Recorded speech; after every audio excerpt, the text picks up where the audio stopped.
Hello and welcome to the Infectious Groove Podcast, part of the Odd Pods Media Network. Recorded at the 33 1/3 Music Appreciation Center in Speakeasy, located just outside of Detroit, Michigan. The Infectious Groove Podcast is your source for jammy jams, music news, and the best in-depth music discussion. Thanks for joining us. Now here are your hosts. Hello and welcome. This is one of those weeks where I'm really glad we didn't hit the record button until just a few seconds ago. I don't know. There were some gems in there. There were some, gems on your part. And everything I say is a gem. 313-364. Wait, we're not there yet. No. But we do have an area for you to leave, whether that's true or not. I should put up a Twitter poll and see if that's true. If everything I say is a gem. Yes. Everyone's going to say yes. I'm going to say they're not going to. In this episode, we are going to do our album review series, and we are back around to a pick from Michelle, who picked Eminem's second full album, Marshall Mathers LP, which the internet is very excited about. We put this up on our socials, and everybody immediately got very excited about this. So we are going to go through our normal segments in the first half of the show and go into that review in the second half of the show. As always, fair warning to everybody, Michelle and Kyle brought me iced coffee, so about 20 minutes from now, this episode's going to get real hyper. Yeah, Kyle and I had these same drinks yesterday that we're drinking, and we were on speed for like 5 hours. Great. And so we're all going to be on speed. In the second half of the episode, everybody's going to have to check their like a player to make sure they didn't put it on like double speed. Yes. Yes. Like, are they trying to review Rap God? Yeah, we're going to be doing Rap God Live shortly. Yeah, special live performance. Yes. Acoustic a cappella. So anyways, that is what we have planned for this episode. These album review episodes have been a lot of fun for us. I think it's really cool that we do them every other episode, and then we get to rotate through what we like and the listeners. Yeah, well, what we on this side of the table like. I don't know. Almost every week, right before feedback, you have to like cause some ruckus. So anyways, we have a little bit of feedback to share from last week's episode when we talked about... we talked about... I realized that checking your watch was super duper important. However... I thought you were going to hit the button so I didn't have to listen to this. Believe it or not, we're recording a show right now. Do you want to know what the best part is? There was no notification. I just wanted to see it light up. Yeah, it was way more important than talking into the microphone. We talked about drums. Oh, yeah, yes, Jesus yes, Lord. we did. Feedback job. Don't worry about that. Right. Where would rock and roll be without feedback? So as Michelle so eloquently put it a couple of minutes ago, we did in fact discuss the Netflix documentary Count Me In, which is about drums. Yeah. If you would have asked me what the documentary was called, I would not have been able to say. Absolutely zero chance of you remembering. Yeah, so I kept thinking Up in the Air. Isn't that a George Clooney movie? Yep. That, to my knowledge, outside of them going to karaoke, has nothing to do with music. I don't know why that title stuck with me. So the feedback we received from last week's episode. Oh my God. Sean and Chris, who we've referenced a bunch of times on here, they're very supportive. They run the Dad in the Rock podcast, and they have a YouTube page as well. They said, when you're talking about female drummers, the first female drummer that came to mind is Jen Ledger from Skillet. She is great live, and her vocals are on point also, which that's another one that, like, if they were going to lean into women, I'm surprised that Jen got left out. I hate that band. Go on. She's a great drummer, I'm sure, but... Bad band name, bad band. Oh, boy. Well, we're making friends all over the place. Coffee's kicking in, everybody. Jamie sent to us, great episode once again about a really good movie. There were some surprising names that were omitted. Neil Peart for sure. Jeff Porcaro is another one that isn't a cool kid choice, which I'm going to interrupt. Interrupt James's feedback. He's from Toto. And he's just James is from Toto? Yes. Yeah, James. What? Yeah. A lot of people don't know that. We have members of Toto listening to the show.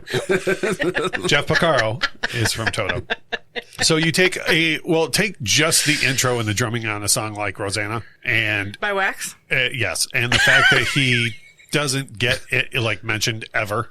That's true. Jamie goes on to say, I'm always surprised when members of the Wrecking Crew don't get mentioned either in these documentaries, which is true. Hal, it was what is, well, I think he passed away now, but was a badass. The part about Keith Moon is great, and anything that gets Michelle to Google anything, well, that's good in my book. As always, the show is great and a great way to start your week. So thank you for that, Jamie. Nick Fowler giving the trollest of all troll comments on our Facebook page. I don't think I have any Creed albums, but if I ever do, I'll make sure to post them on social media and tag Russ. Because I went on last week about how how I just scroll past, when people do things like that post Creed, and I'm like, well, you do you, Well, if he's asking for feedback though by tagging you, then I feel like you have to say something. Well, that's why they make the sad face emoji. Okay. Yes, I'll just do that and move on. That way you never know, right? Like maybe I was just moved to tears by that great Creed music. Or maybe I'm just... Well, you probably were moved to tears, but not... Or maybe not for I'm the just good reason. really sad that you chose to spend 7 to 8 minutes of your life listening to a Creed song. Trey left us some feedback on our Facebook page. Says, fun episode. Count Me In is on my list, and I want to watch it even more now. Check out Watch the Sound with Mark Ronson. They explore technology used in music and how it evolved. The drum machine episode was very good, addressing the initial fear of it and evolution of its use, which is cool for me and you because we were talking about how like they were just like drum machines happened and then we moved on, and that is not true at all. So really appreciate that, Trey, because I don't even think I'd heard of that Watch the Sound series, and the fact that it's episodic works for me. Yeah. Because that was one of the complaints we had about, you and I had about Count Me In, was that we thought it could have been episodic. Right. Whereas Michelle reached her point right at 90 minutes. Oh, yeah. Yeah, you're just good to go right there. But yeah, I'll definitely look that up, especially if there's a whole episode about electronics and drums in the evolution of music for sure. So that is the feedback that we have. You can always follow us on all social media.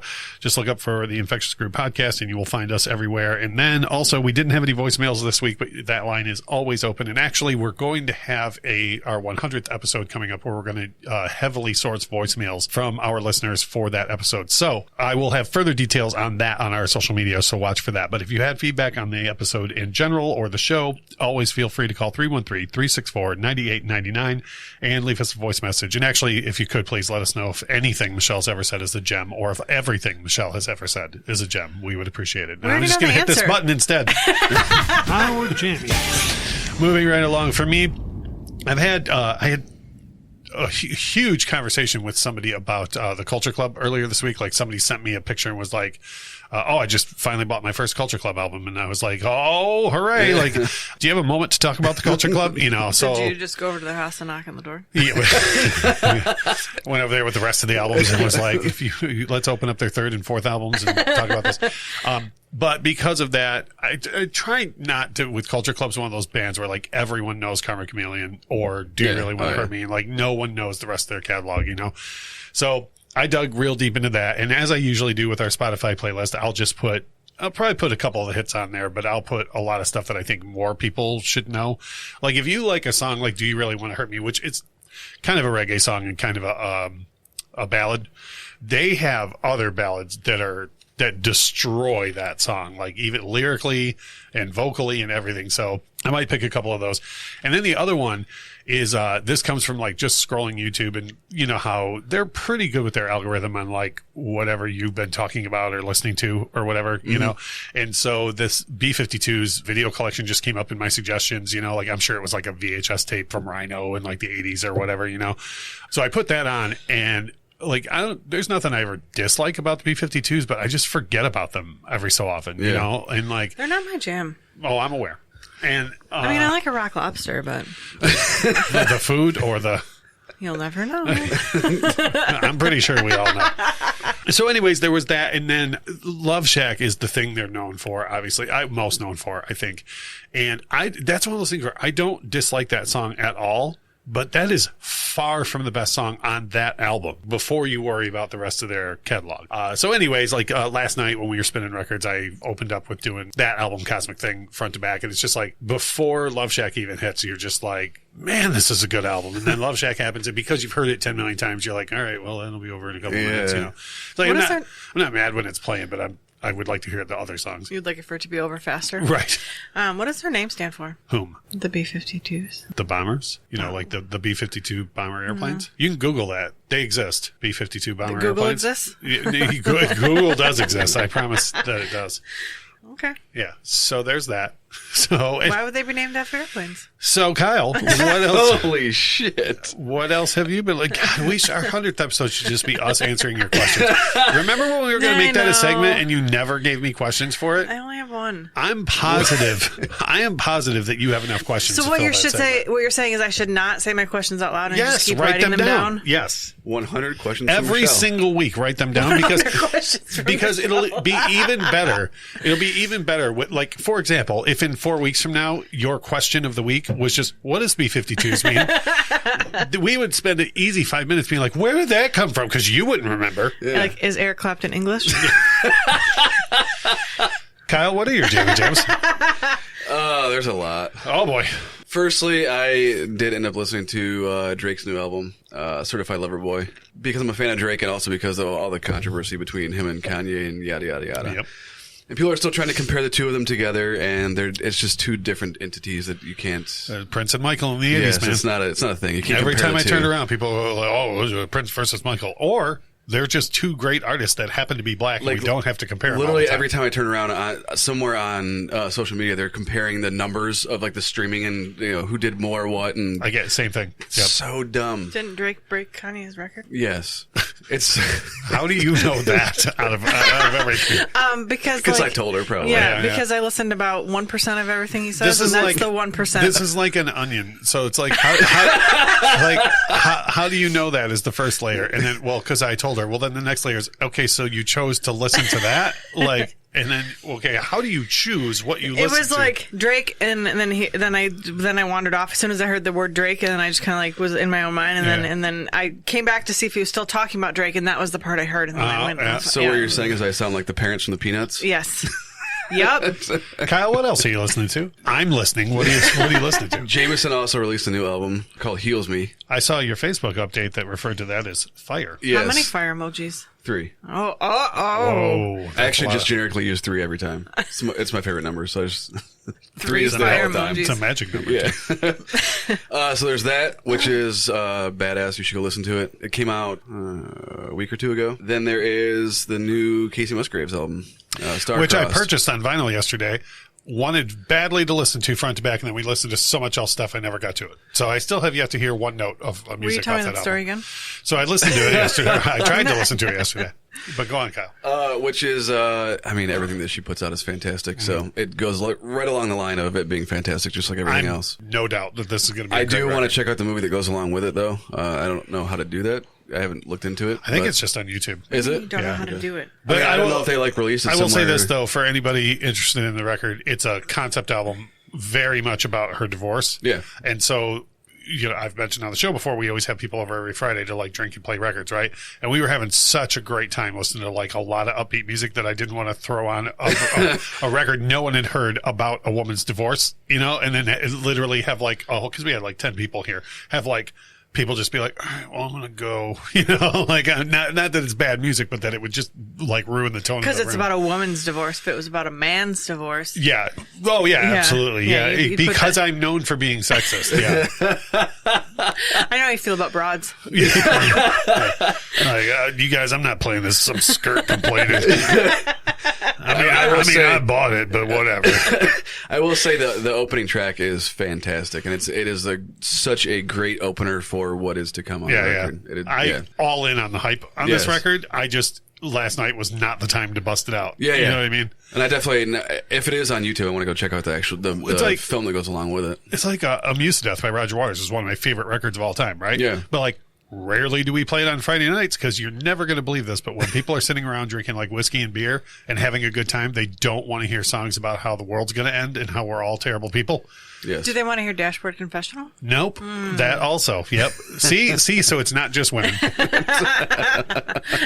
there's a time and a place for that. Hell, I've sat down here with friends and had a good cry on a Friday night, but when that's the time for it, not when everybody's having fun listening to super upbeat music and then be like, hey, everybody, I know half the room's never even heard of this woman, but here's her new album about her divorce. It could be super upbeat. Like to hear it, here it go. She might be wanting to kill him. No, that's Carrie Underwood. I have heard that about her. Now who's sexist? Me? Yes.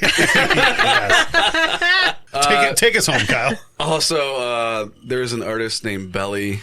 He's a rapper from Canada. He is involved with Drake and The Weeknd, and he's just, he's from Canada, so he gets grouped in with all those guys. What does he rap about? But the Good luck. album is called See You Next Wednesday, and it's just a fantastic... That's not the same. What? Yeah. It's it took me 5 years to put together the Van Halen album title and For Unlawful Carnal Knowledge. Yeah. I was like, oh, what a wait a minute. Solid 5 years later, I was like, hold on a second. So, yes, so it's called See You Next Tuesday. No, see you next Wednesday. It should be called See you next Tuesday. Yes. And it's a good rap album, hip hop album. I have a question on. for you. Yeah. When do you have time to listen to all these records? You should put this on your list of questions. I'm listening to stuff constantly. Michelle, So let me he's not ask you a ever- He's question. not even listening to me then. He just has his earbuds in. Yes, that accurate. I've said this before, and I'm going to say it one more time here. Please take your marital problems off of our show. Or I have all the equipment. You're welcome to start a second podcast where you guys just complain. Is it Vernon Down the House? You do you. Who does that song? No, Vernon Down the House. Yeah, but Burning Down the House. Who does that song? The Commodores. Nope. The Commodore. Oh, you're thinking of Brick House. That's what I'm thinking of. Talking Heads do Burning Down the House. Michelle, what are your So jammy close. jams? Is there any chance you have jammy jams? I do have one. I was listening to Eminem all week. Oh, and as we just determined, there's no time to listen to other things. There is a song that I didn't know. Okay, let me back up. Whoa. There is a song that you didn't know. Okay. This episode should be sponsored by Big B. Do you My Morning Jacket? I have never, I've heard of them a lot and never followed through on listening to them. Me too. And I was like, that's just a thing in the air that I don't really know. Yep. And then Like a lot of things.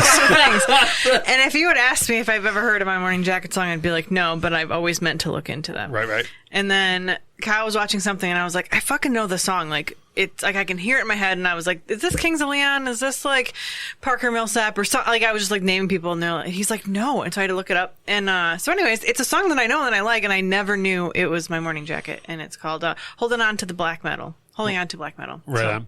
The end. And it's been stuck in my head all week. Because at least one member of that band has worked with the Lone Bellow at one time or another. This totally reminded me. Did you get a chance to listen to the new Zach Williams no, single? I meant to. It's really good. Just quick background, and I don't know if it's on Spotify. If it is, we'll put it on the playlist. But Zach Williams is the lead singer of the Lone Bellow, who we've talked about a great deal on the show.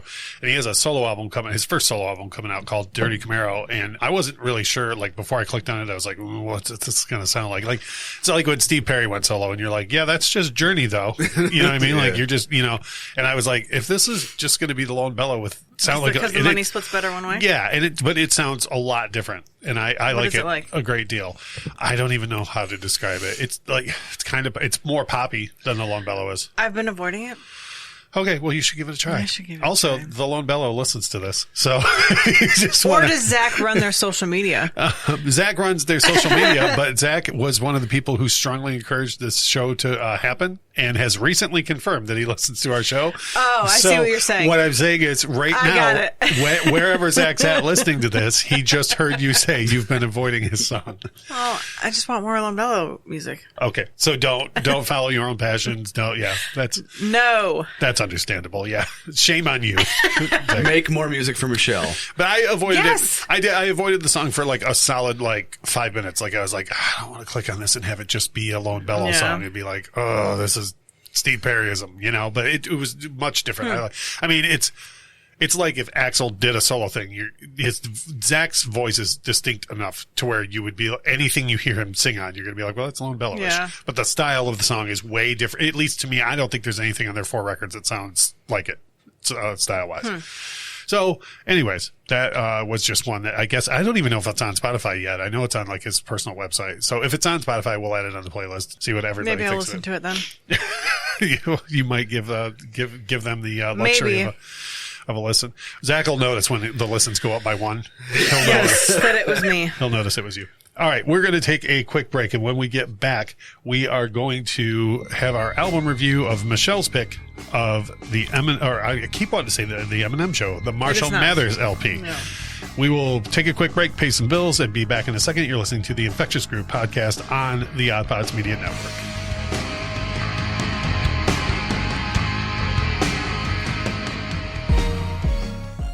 Hey, you there. We've got a question for you. Are you tired of clickbait stories and the loudest voices driving discussions in culture and entertainment? If so, I'm Dylan. I'm Kendall. And I'm Corey. And we host the podcast From the Middle. We're middle-class guys living in the middle of America, in the middle chapters of our lives with points of view somewhere in the middle. We take a more reasonable and centrist approach in our discussions covering genres like comedy, culture, entertainment, and interviews. with really interesting folks like business owners, comic creators, doctors, news anchors, New York Times best-selling illustrators, professional stand-up comics, and more. We really value a relaxed and conversational podcast, one that we hope is so fun and laid back, you'll forget you're not actually hanging out with us. So search at From the Mid Pod, just like it sounds, or check us out everywhere you can find podcasts.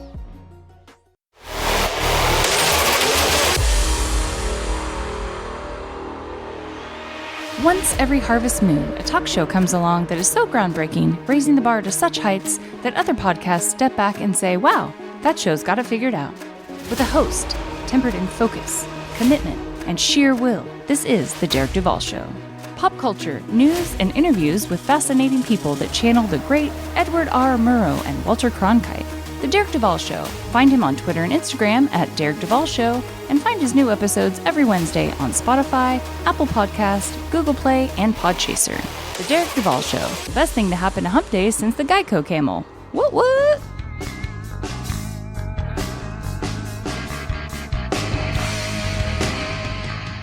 All right, we are back, and we have been rotating through this. If you happen to be new to the show, we basically every other episode do an album review, and the way that we came up with to do it was originally we were rotating through the three of us for just random picks.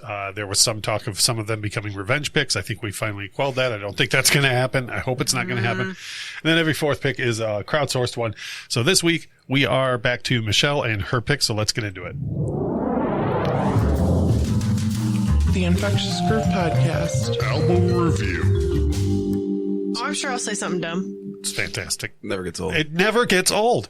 So the look on Michelle's face suggests that it has gotten old for her. So Michelle has picked for us the Eminem, or God, why do I keep wanting to say the Eminem Show? I've listened to this record 100 times this week. Why do I keep wanting to say the Eminem Show? The Marshall Stop Mathers fucking up. LP, right? Which the Marshall Mathers LP, which was released May 23rd, 2000. And Michelle, we always ask, why did you pick this? And I'm almost scared of your answer, but Michelle, why did you pick this album? If you had asked me why I picked this album before I listened to it again, like front to back, I would have been like, because it's my favorite Eminem album.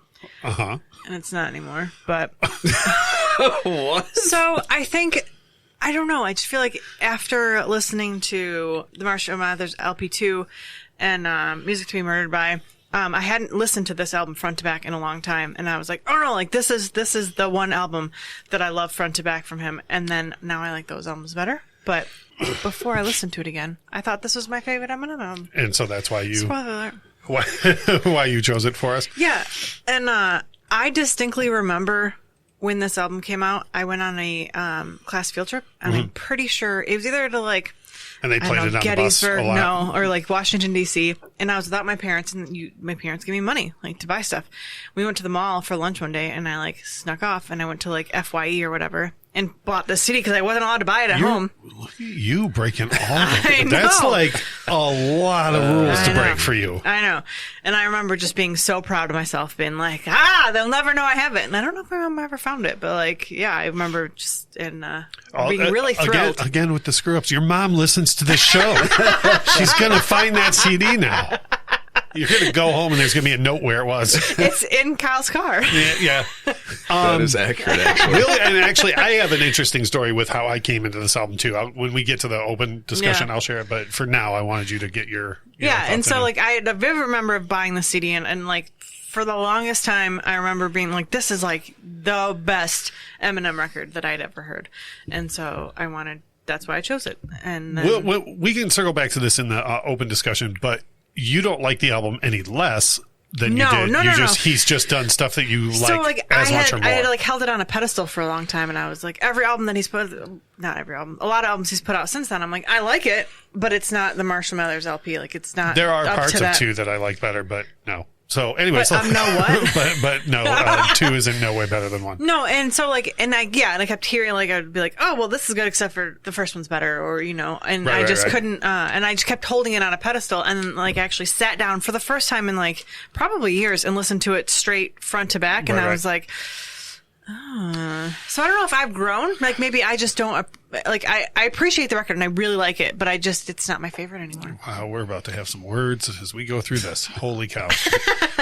Well, as we do, we always start off with our best tracks. Basically, how these break down is, and I'm going to try real hard to remember all of these, by the way, so you guys don't have to be like, well, you skipped this, or you skipped me. So I'm going to do my best to remember that stuff. Coffee's probably not going to help. But we always break down each individual best tracks. If there are stinkers on the album, each person gives up what they think are stinkers. We have an open discussion on the record. We say if we would buy the album or not, and then we each give the album an overall rating of 1 to 10. So, having said that, for best tracks on the album, Kyle, we'll go over to you. What do you think the best tracks are on this album?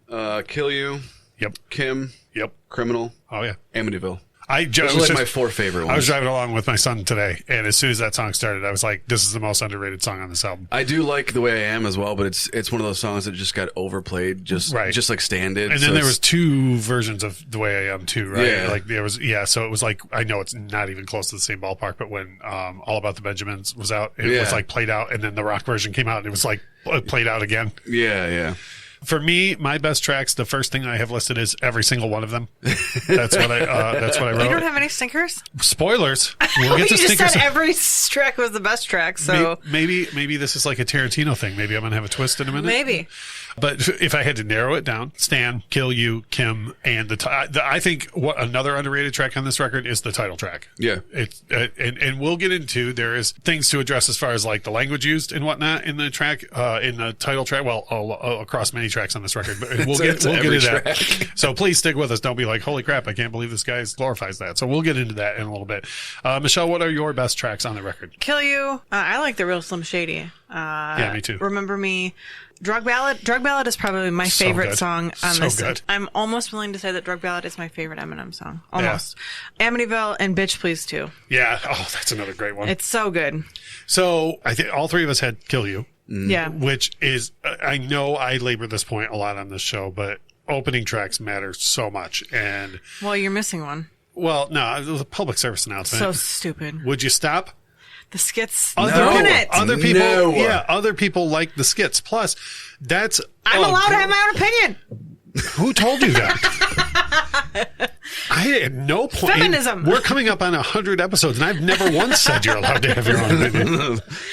But that is a perfect way to start the record for like a lot of different reasons. One of which is, and we've discussed this about other albums, that it gives you an idea, like, if you don't like this, turn this record off because this is what you're going to hear across this record, And then another one, I kind of glazed over it on accident, but I didn't have it on my list of best tracks, but Criminal. I mean, damn. Yep. What a fantastic song. Like the rhyme schemes across this record are ridiculous, but some of the best happen in that song. Like that song's been stuck in my head all week. Is it because you're a criminal? Yep. That's exactly. Every time I just hear that on a loop over and over, just that part. Yep. So let's get to the twist of the thing. Stinkers? None. There's no twist. I have no stinkers.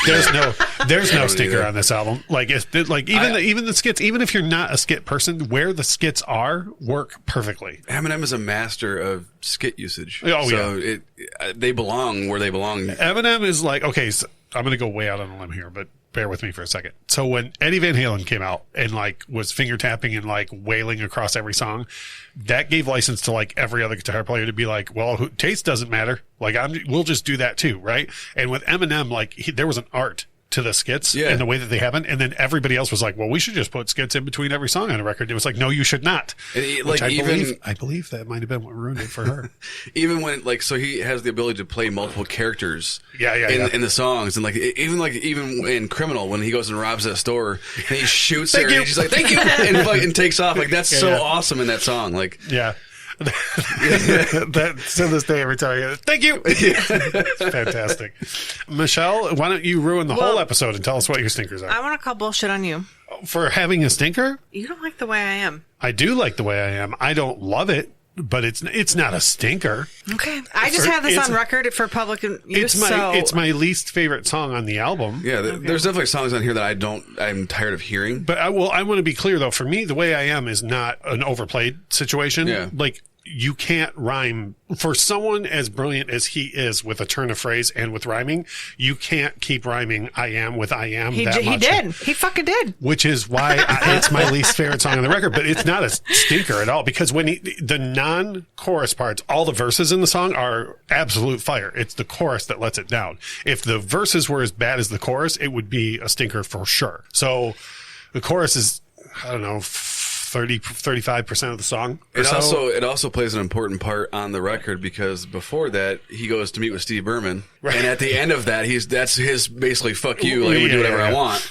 Yep. Which you have to listen to the record. You have to listen to the interlude, or the skit, and then the song, and then The Way I Am, and absolutely. It makes more sense. Yeah. Another thing I want to touch on real quick too is when you almost said, Michelle, apologetically, well, I like the real Slim Shady, like almost as if you shouldn't like that, or if it's not. I think it's because Kyle and I had a discussion, and he was like, "This." He's like, "This is one of the tracks on the record that I don't think you hate, right?" But I don't hate it. I would skip that one. Okay, but here's why I give that credit. That song is one in a long lineage of albums that were done and turned in to the record label, and then the record label was like, but we need something else on here, like there needs to be a big hit single. Yeah. So that song was very much written at the last minute and tacked on to the record, and it very specifically was made to make the record company happy, to be like, oh, here's another My Name Is, for this, so you can send this album. However, it didn't do to that album what many of those type of songs have done to albums in the past. The rest of the record is so strong that track doesn't hold it back at all. For sure. Okay, and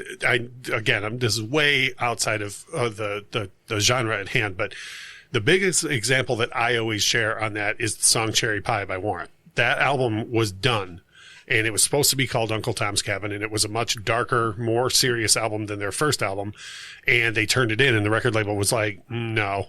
Like, there's nothing poppy or fun on here. And Warrant was like, yeah, but we're better than that, though. Like, you have, the boobs and the beer is like Poison can handle. So, like, let us be more serious. And the record label was like, I hear all of that, but no.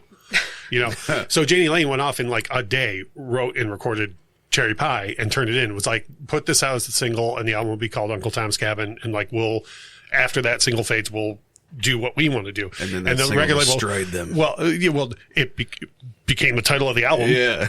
And then the record label pushed that song so damn hard, and then they were like, oh, and also here's the other. Like, there are people that are Warrant fans that have never heard like I Saw Red or even Uncle Tom's Cabin, and the rest of that record's much better.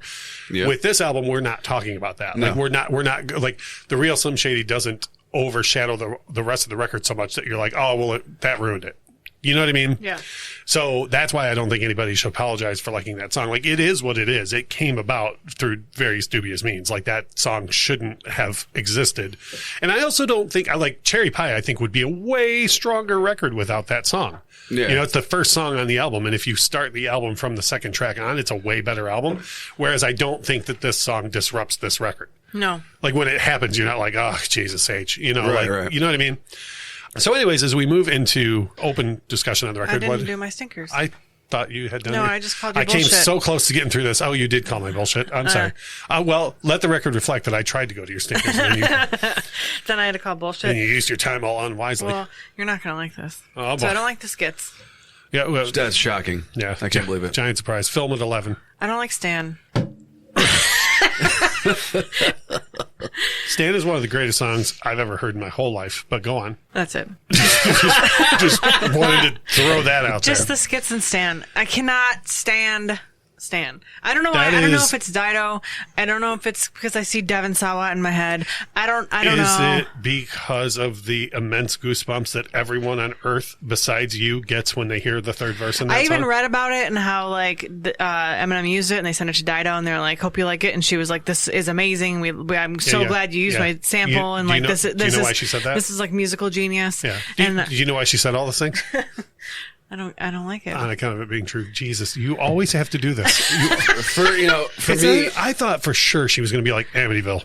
No, it was one of my jams. It suffers from overplayedness to me. Like that, I would not listen to it on purpose now because I've heard it so many times. Right, but that doesn't detract from Paradise City. Right, yeah. Right? Yes. It's been played a gajillion times. Yeah. And if we're driving down the road and terrestrial radio is like, coming up next, some GNR, and then they play Paradise City, I'll be like, all right, well, I got 6.5 minutes to find something else on the radio. Yes, you know what I mean? Yes. But like Paradise City is still one of the greatest rock songs ever recorded. Right. And so Stan is the same way. Like Stan, it's overplayed as hell, but like that does not detract from the musicianship. Like yes, it does not take away from its genius. Yeah. Whereas Michelle just fails to see the genius at all in it. I appreciate the song and I like the storytelling. It just musically does nothing for me. I don't even. I thought about this episode for like 4 days. And I was trying to think of how many different ways that it would go, including up to, I was fully prepared today for you to be like Amityville. And then I would just tell you why you're wrong, but then it would be civil. I cannot wrap my brain around you not liking Stan. Holy cow. Mentally ill in Amityville. I don't know what to tell you. You are mentally ill in Amityville. So you've really thrown me. We're going to have to move on. You're thinking she won't? God damn it, she will. Yeah. I don't know how many times you've told me how much you love Stan, and every time I bite my tongue because I'm just like, he likes it. It's okay. like it's his jam. But I had to say it. I had to say it out loud. I'm going to move on, but I have another point on Stan that I want to share. This was going to be later in my notes because at no point did I think someone would bring up that Stan is a bad song. But I want to address any of the children that listen to us, like, anyone who's like 20 years younger than me that uses the internet. So me. Okay, and I don't know, y'all might be too old for this too, but y'all know on the internet how they say Stan referring to being a big fan of someone. Stop doing that. Yeah. Can we stop doing that? I don't know. That's the thing. What? Okay, so this is the people thing. stan things. So your Drake fans there, they stand for Drake instead of Kanye. Or the Kanye fans stan for... Not stand? So someone will they will put on the internet, I stan Michael Jackson. Yes. Okay? So it's like How I've never seen this before. I do, because you don't go on our Twitter account. By the way, we have at Infectious Groove Pod, we have a Twitter account. And where people regularly talk to and about you, and you never see it. Oh, so you know what happened? Oh, people stan Michelle. I never really re-logged into my Twitter when I got a new phone. Well, yeah, you should do that. And so anyways, so people do this on the internet, right? And the thing is, it's directly referencing this song. Like, Stan's such a huge super fan, so I stan. No, did you listen to the end of the song? Exactly. Right. Now, second of all, and this is a fun fact, this is true. Do you know why the character is named Stan in the song? No. Okay, because it's a mix-up, it's a mashup of stalker and fan. So Eminem put those two words together to call this guy fan. So stop saying you stan stuff. It's based on the third verse alone. Stop saying that you stan stuff. Yeah, that's like Sarah McLachlan's Possession. Yes. Yeah. I possession Drake. Yeah, but I thought that was a fascinating fact to find out why. Yeah. I mean, it works great with the rhyme scheme, like Stan fan, and it's easy to use for rhymes. But like that's why the character is named Stan, because it's a mix of those two words. In that amazing song Stan that everyone on earth except for one person loves. You do not stan Stan. I do not stan. So another fun thing that I want to talk about with the record, well, at least for me, this is fun. And then we'll get into the elephant in the room, I think, is the lyrical content we'll get into in a minute. But so there are some amazing cameos on this record.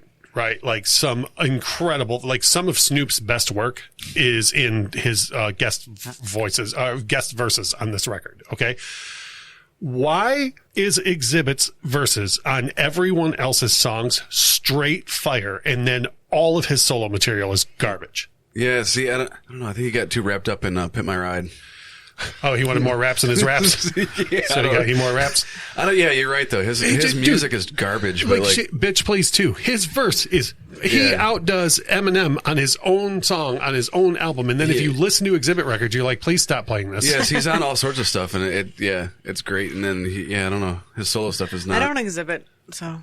You don't Exhibit at all? I don't on his solo. I wanted so hard to like it because when you hear that, because his first solo record came out like a year after this. Yeah. And I was like, yes, Lord, like give me a whole album of that. And then no. Yeah, I can't remember. I used to have one of his albums. I can't remember what it was. But yeah. Probably Man vs. Machine, I guess. Yeah, maybe. And it's not good. No. At all. And how do you do such fire on other people's tracks and then not good on your own at all? And did you agree with what I said about Snoop? I think some of Snoop's best verses are on this. I mean, he does real quality work on the Chronic 2001 as well. But I think Snoop's additions to these, like, there's a lot of songs on this record that would not be as good as they are without the guest spots. What? Okay. Okay. I should think about it. Yeah. Okay. Okay. For example, your undying love of Dido and Stan. Okay. I concur. She was all. I think he's married to Kim. So let's get around to the elephant in the room. The lyrical content of this record. First of all, I think we can all say firmly that this album would never have been released in the last 2 years. It wouldn't in the last longer than that, probably. Yeah, I would say probably 5 to 10. Yeah. Really? Yeah. 5 to 10? Really? At least 5 years. This would not have come out within the last 5 years. Yeah. Now, to Eminem's credit, he's grown a great deal. Yes. Since then. Like, even on, is it Marshall Mathers LP2 where he's got the song where he talks about how he would never do Cleaning Out My Closet Again, which I know is not on this album, but I think so, yeah. Yeah, and he's made reference later in his music to like, boy, I wasn't thinking right then. But for me, and I want to make this clear, like I think we've made it clear to folks that it's, to my knowledge, none of us are racist. The jury might be out on Michelle. I have, we're I don't want to be that guy. It's like, we know gay people, but like we have friends of all sexual preferences. Like I just want to say for the record that I don't care where you put anything as long as it's not in me. So whatever you do in your own time. Noted. It doesn't affect my life whatsoever. I just want to say that at least one of your co-hosts didn't listen to that. So that's a thing you guys are going to have to take off air. Oopsie. But here's my thing, though. I don't think that me holding this music in high regard means that I endorse any of the ideals that were on it, because I think it's an accurate, first of all, it's an accurate picture of a time and a place. Those things were accepted at that time. In going back and listening to this, I was like, a lot of the verses and stuff, I was like, man, I'm glad we don't live in that world anymore. Yeah. I was listening to it with my infant next to me, and I was like trying to cover her ears. I was like, this is not acceptable. I was listening to Kim this week, and I was like, I bet Michelle doesn't like this song anymore. It is not on my stinker list, but it wouldn't be something I would choose to put on. Kim, for me, and this goes off of as far as the race and sexuality thing goes, because it's, strictly about directly with their relationship and, murder. Kim, for me, is such a piece of art. Like, it makes me uncomfortable to listen to. And that's a good thing. Like, I want art to move me. Did you read why he wrote it? Did you read up on it? Well, he tells you why in the song. No. He tells the whole story in the song, but go on. About what? Tell me what you want to tell me. He said that he was watching a sappy movie, and he was like, he had just broken up with Kim, and he was like, I want to write a love song. And then he started writing a love song, and it was sappy, and he was like, no. And then he started writing a song about how he kills her. And then he presented it to Kim and was like, you just have to know that, like, I love you so much that I wrote a song about murdering you, and like, you should be excited. Like, So, this is my love and song again, to you, because I think- couldn't write a song about murdering you if I didn't love you so much. And what I mean, like, the reason why I agree with that sentiment is because when the parts at the end when he's screaming, yes, that's the most real emotion I think I've ever heard on. I any can rap hear album. that in my head. Yeah. It's moving. Yeah. Like, I remember the first time I heard that song, the first thing I thought was, oh my Lord. Yeah. Oh, yeah. But then that turned to, oh my Lord. Like, because it was just like, by the end of it, you're like almost like you're listening to a song about a dude talking about how he just murdered his wife with the child there. Yeah.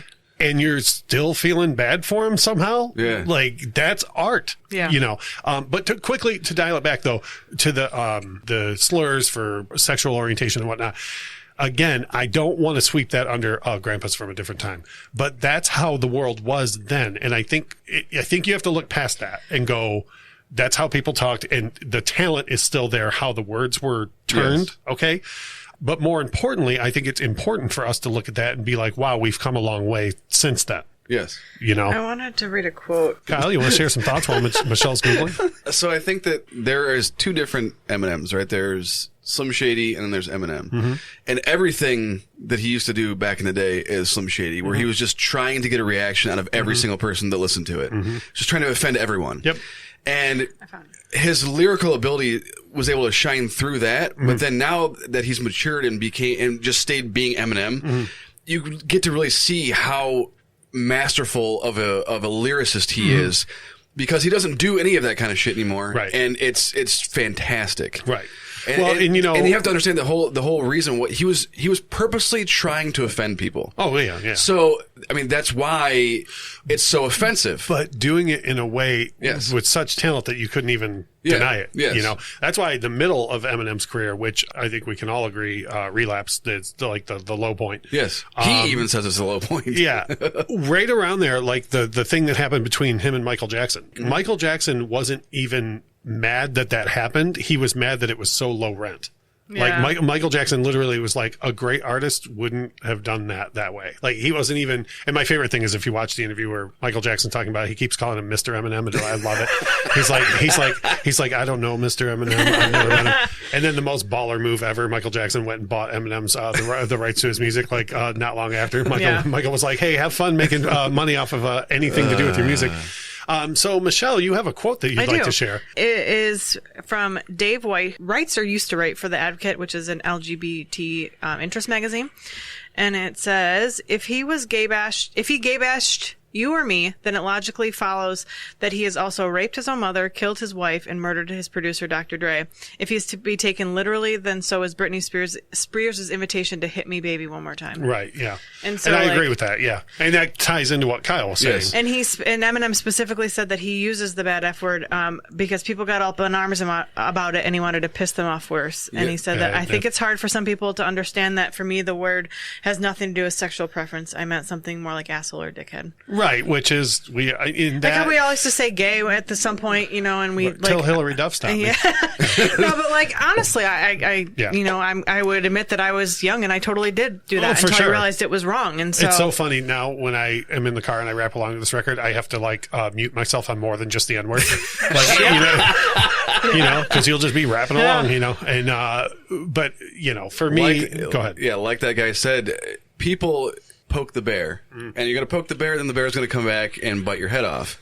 So you get mad because he says it once or twice. He's going to say it 45 times because you're pissed off because he said it one time, right? Twice or twice. Two other quick things I want to touch on. One, for me, this album filled a huge hole when it came out because, as we've talked about many times, like we made reference to Creed earlier, early 2000s rock did nothing for me. Nothing. And at the time, everything that was on the radio, I was like, well, I don't want to hear any of this, and then this album came out and I was like, ooh, thank the Lord, this is good. And this is something that I want to listen to. And the other thing is when we're talking about offensive things said on this radio, the record, I swear to God, this is true. So, I'm diverse. I love all types of music. So when he kept insulting NSYNC and Britney Spears, I was like, well, you don't have to insult. She's not retarded. She just does pop music, like knock it off, and then, well, why would you beat up the NSYNC guys? Their music is just fine, but again, at the time, that's TRL, that's, we're gonna cause a controversy. It's been going on since the 50s with the Stones and the Beatles, and it's going on now with Drake and Kanye. Like you were saying, it's very much, you can't, it's dated back to the language that he uses because it was acceptable then, but it's art, and it doesn't. Right. It wouldn't and couldn't come out now, but that doesn't mean that it shouldn't have come out. No, right. I'm thankful that it came out then for a lot of reasons. It is art. It's no different than putting out a movie that is not tasteful nowadays. Well, it's the same thing. Is it The Way I Am, where he talks about the parents got mad when I asked if you like violence, but they're the same ones taking their kids to see Schwarzenegger shoot up. I think it's in The Way I Am. Yeah. But a lot of that line of thinking, people will judge one art form and not another, and so on. So anyways, having said that, we always go through, and I'm going to try so hard to remember to get all three of us on this without screwing up. I'm pretty sure all of us have bought this album, but I think we can do kind of a twist on this one. I own the album on about every format except for 8-track because it was never put on 8-track. Note to Sony Records, if you put this on 8-track and you buy it. Would you buy the album today? Like here now today, would you go out and buy a copy of this album, Kyle? Yes, I have a mission in life to have every Eminem record on Don't buy vinyl. Relapse.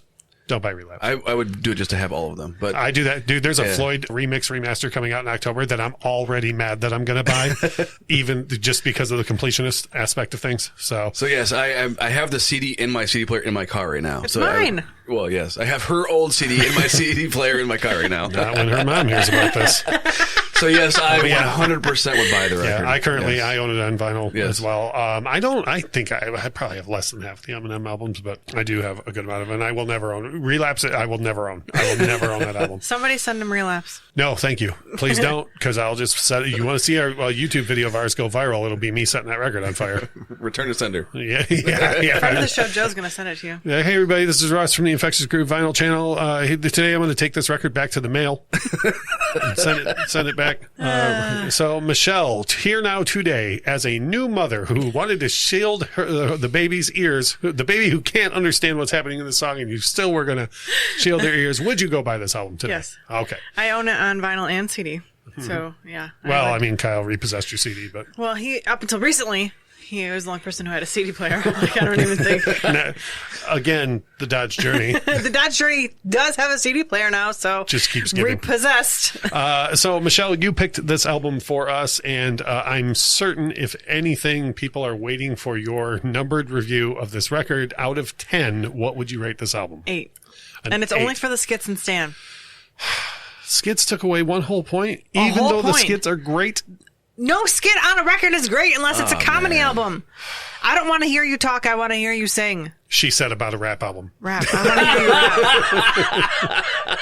I don't know. When Eminem tries to sing, it's not great. So I was like, you know what I like is those rap singers. Kyle, out of 1 to 10, what would you rate this record? 9. I rated this album a 10, and I said I would give it an 11 if we went that high. This is, in my opinion, one of the greatest rap records ever released. Was this on your list? On my list of what? Albums to review? Maybe. I'd have to look at my list. But it is, I think this is one of the greatest records released in the last 40 years. It is stunningly good.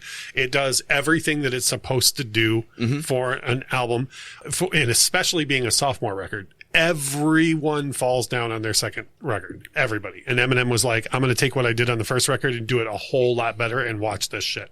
I also learned that that the majority of this record was wrote in the studio, like on that day. Like Dr. Dre was like, we don't like stay up at night and like talk about it. Like we just show up at work and we're like, okay, let's do this. And here's a beat for this. And like, let's do it. And I thought that was amazing. Yeah. There's some of the best music in the past 30 years is like, the White Stripes, White Blood Cells was written and recorded in 7 days. The Black Crowes, the Southern Harmony Musical Companion, their second LP was written and recorded in 7 days. Some of the best, most creative work out there. And then you have folks like, and I know it's a running joke on the show, but it's a running joke in life. You know, you have people like Axl taking 11 years to perfect one song. And it's like, dude, you know, like, and then it comes out and does not light the world on fire. You know what I mean? Like, a lot of the most creative work is spontaneity, comes from spontaneity. And, you know, you take a track like The Real Slim Shady. That's just like, oh, hey, no, you have to give us this track. And he's like, okay. And that's him, like, I don't know, half-assing it isn't the word, but like him just being like, okay. Yeah. You know, it's like, him giving them what they asked for. Yeah. And it's still greatness. You know, I always equate it to, Roger Waters did not want the song Comfortably Numb on the wall because Dave wrote it and Roger wrote the other 25 songs. And Dave wrote the melody to Comfortably Numb, and Bob Ezrin, the producer, made Roger go write lyrics. And when you listen to those lyrics, it's like, well, if that's you not trying, you know what I mean? Like, you just went and wrote some of the greatest lyrics you've ever written for this song. Like, so a lot of times the most creative stuff comes out of spontaneity like that. And I think this record is a great example. But yeah, if we went to 11, this would be an 11 for me. I think it's one of the best records in the past, I don't know, 30 years. And I just want to make clear that you've rated 2 of my choices higher than yours. Yeah, and you haven't given mine at all a good choice. Yeah, I'm aware. And I know I always remind you of this, but I've known you for a while, so I know this is going to happen. But I feel like if you picked this record, I would have given it like a 6. Oh, easy. Easy. There's been speculation on social media about what your rating's going to be, and the highest thing so far was people were guessing. The highest person to guess was saying you were going to give this a 6. And then other people chimed in and were like, but she picked it. And everybody else was like, that doesn't matter. And everyone else was like, do you remember the CCR situation? Oh, Lord. All right, so that is our wrap up. Please make sure to use our social media to interact with us and what you think on all of the points that we put out there about this record. And I know I always plug it, but remember that you can use our hotline to leave us a voicemail if you don't want to type out all of your thoughts, or if you want to type out all of the thoughts, you can do that on social media. But if you want to leave us a voicemail, you can do that at 313-364-9899. When we come back next week, we are going to have kind of a general topic that on something that we haven't done in a while, but we're going to talk about the future of, and I'm using Dr. Evil quotes, the album, like what the future of an album of music is like. And I'm not talking about vinyl. If artists are going to be continually releasing full albums of music together as one piece, or if we're going to see more everything driven back to a singles market, it's going to be a pretty fun, wide variety of a discussion. And we are coming up on our 100th episode. So watch our social media because we have some cool ideas and we are desperately going to need interaction to make that episode work, or it's just going to be all of us talking for an hour about how we wanted some interaction for the 100th episode. It'll just be me giving out gems. Without music, life would be a mistake. Bye. Bye. The Infectious Groove podcast is hosted by Russ Robinson, Kyle Wimple, and Michelle Koselecki. Produced and edited by Russ Robinson. Intro and outro music composed by Chris Kimmel. Opening credits read by Stacey Robinson. Recorded with a Rode Podcaster Pro and Rode Pod mics.